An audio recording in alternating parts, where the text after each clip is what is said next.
नाज़रीन, drama serial हसरत की next आने वाली एपिसोड में आप देखेंगे कि जब फबीहा और अरहम डिनर पर से वापस आएंगे तो सामने बच्चों को खड़ा पाएंगे, जिस पर कहेगा अरहम कि कैसे हो तुम लोग, जिस पर बच्चे एकदम से मुंह बनाकर वहां से चले जाएंगे। जिस पर फबीहा कहेगी मैंने आपसे कहा ना कि आप बच्चों को उनके हाल पर छोड़ दें। फबीहा साफ साफ कह देगी कि शनाया कभी भी बच्चों को आपका नहीं होने देगी अरहम, इसलिए आप बच्चों से बात मत किया कीजिए। जिस पर अरहम सोचेगा कि शायद फबीहा बिल्कुल ठीक ही कह रही है, सनाया यही चाहती है कि मैं बच्चों से बिल्कुल ही दूर हो जाऊं। उधर सनाया अरहम को ये याद दिलाएगी कि मुझे लगता है कि तुम पर तुम्हारे बच्चों की भी जिम्मेदारी है। जिस पर अरहम कहेगा ये ड्रामे किसी और के सामने करना, एक तरफ तो तुमने बच्चों को मुझसे दूर करने की प्लानिंग कर रखी है और उधर मुझे कह रही हो कि मैं बच्चों की जिम्मेदारी उठाऊं। तुम जानती हो कि मैं जब से भी बच्चों से बात करने की कोशिश करता हूं तो वो मुझसे दूर भागते हैं। जिस पर सनाया कहेगी ये सब कुछ तुम्हारी अपनी गलती है, तुमने क्यों बताया बच्चों को कि इस घर में कोई और आने वाला है। जिस पर कहेगा अरहम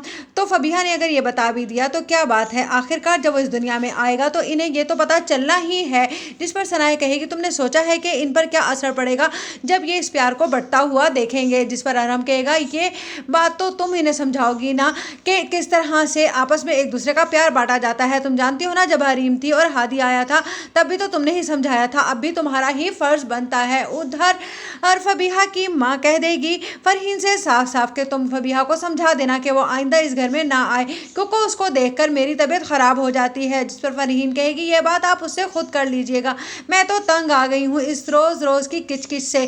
जिस पर कहेगी ये उसकी माँ कि मुझे लगता है कि तुम्हारे भी तेवर बिल्कुल ही फबीहा की तरह बदलते जा रहे हैं, कहीं तुमने भी तो अरहम की तरह किसी को नहीं ढूंढ लिया। जिस पर फरहीन कहेगी मेरे ऐसे नसीब कहाँ कि मैं किसी को इस तरह से जाल में फंसा, और वैसे भी मैं किसी के बच्चों का हक नहीं मारना चाहती।